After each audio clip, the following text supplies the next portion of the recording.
জানি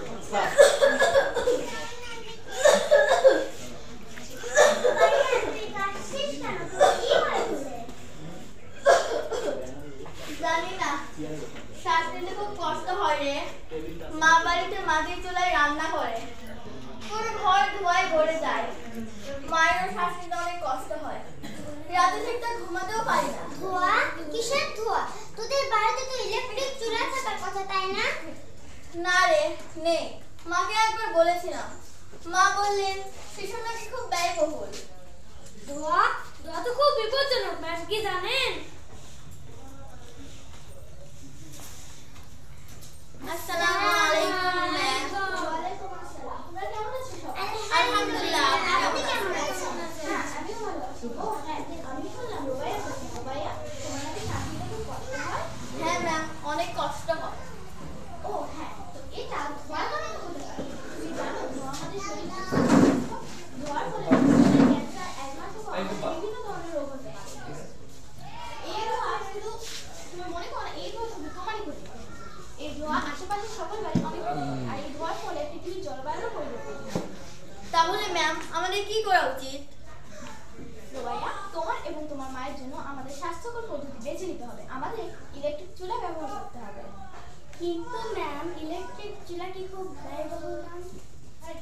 এখন অনেক উন্নত মানের আধুনিক ইলেকট্রিক চুলা পাওয়া যায়, যা কম বিদ্যুৎ খরচে অনেক সাশ্রয়ী। এটি শুধু তোমাদের স্বাস্থ্যের জন্যই ভালো হবে না, এটি পরিবেশকেও সুন্দর রাখবে।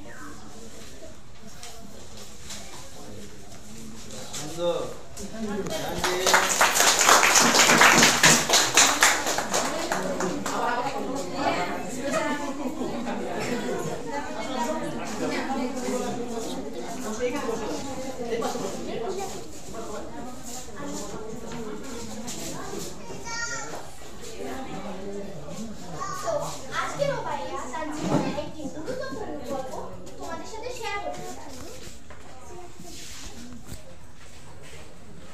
সুপ্রিয় দর্শক মণ্ডলী, সবাইকে আসসালামু আলাইকুম। আমি রুবাইয়া। আজকে আমি তোমাদের সাথে আমার জীবনের একটি গুরুত্বপূর্ণ বিষয় শেয়ার করতে চাই। রুবাইয়া, তুই তো অসুস্থতার গল্পটা বল। হ্যাঁ, আজকে আমি আমার জীবনের অসুস্থতার গল্পটি শেয়ার করছি। কিছুদিন আগে পর্যন্ত আমার শ্বাস নিতে অনেক কষ্ট হতো। মা বাড়িতে মাটির চুলায় রান্না করতো, যার ফলে অনেক ধোঁয়া বের হতো। রুবাইয়া, তারপর তুমি কি করেছিলে? তারপর ম্যাম আমাদেরকে পরামর্শ দিলেন উন্নত মানের ইলেকট্রিক চুলা ব্যবহারের জন্য। আমি মাকে বলেছিলাম, মা প্রথমে রাজি হয়। তারপর আমি মাকে এর উপকারিতা সম্পর্কে বললাম। ইলেকট্রিক চুলা ব্যবহার করে শুধু আমাদের ধোঁয়া থেকেই রক্ষা হয় না, এটা পরিবেশ বান্ধব, বিদ্যুৎ সাশ্রয়ী ও এর ব্যবহারও খুবই সহজ। এটা আমাদের শিখতে হবে। বলো, এটা আমাদের পরিবেশ বান্ধব শিখতে হবে।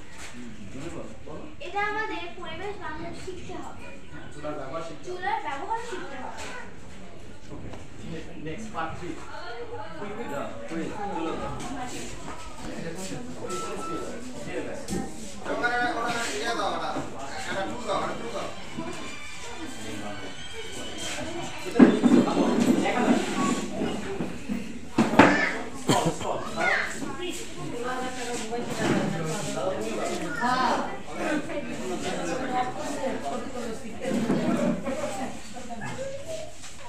আসেন খালারা, আসেন আসেন চাচিরা, আসেন তারপর আপনারা সবাই আসেন। রুবাইয়া, তোমাদের স্টল সাজানো অনেক সুন্দর হয়েছে। তো আমরা এখান থেকে কি কি শিখবো? আমরা এখান থেকে ধোঁয়া মুক্ত, পরিবেশ বান্ধব ও বিদ্যুৎ সাশ্রয়ী ইলেকট্রিক চুলার ব্যবহার শিখবো। আচ্ছা, এটা কি অনেক সাশ্রয়ী না? না না কাকু, এটা গ্যাসের থেকেও কম খরচ। রুবাইয়া, এই চুলাটা আমরা কিভাবে কিনবো? অবশ্যই সরকার এবং বিভিন্ন সংস্থার প্রকল্পের মাধ্যমে আমরা কম খরচে উন্নত মানের ইলেকট্রিক চুলা পেতে পারি। এই চুলার কিছু সুবিধা হলো সপ্তাহে 14 থেকে 21 ঘন্টা ব্যবহার করলে এদিক গেলে ওদিকে প্লেস শেয়ার করতাম।